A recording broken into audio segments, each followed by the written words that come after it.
तुमच्यापैकी किती जणांनी देवाजवळ रिसेंटली कंप्लेंट केली की तुम्हाला किती गरीब जन्माला आणलंयस, किती गरीब घरात माझा जन्म झालाय आणि माझी परिस्थिती किती खराब आहे, तू माझ्यासाठी काहीच करत नाही, तू मला काहीच दिलं नाही.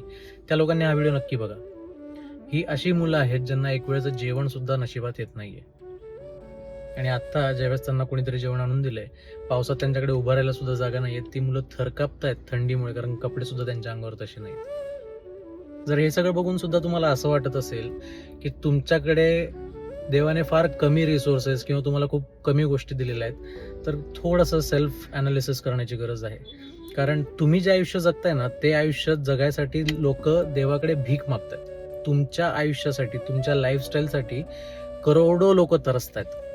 त्यामुळे जे आहे त्यावर प्लीज समाधानी राहायला शिका. आणि जर शक्य असेल तर जे एक्सेस रिसोर्सेस आपल्याकडे आहेत, आपल्या 2 वेळेच्या जेवणापेक्षा, 2 जोडी कपड्यापेक्षा तुमच्याकडे काहीही एक्सेस असेल, मग ती छोटी का मदत होईना, गरजू लोकांपर्यंत पोहोचवायचा प्रयत्न करा.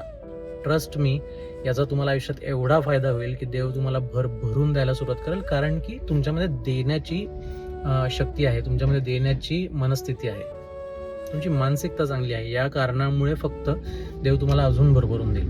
व्हिडिओ कसा वाटला हे मला कमेंटमध्ये नक्की सांगा. आणि नक्कीच त्या सगळ्यांपर्यंत हा व्हिडिओ पोहोचवा ज्यांना असं वाटतं की देवाने त्यांना काहीच दिलेलं नाही.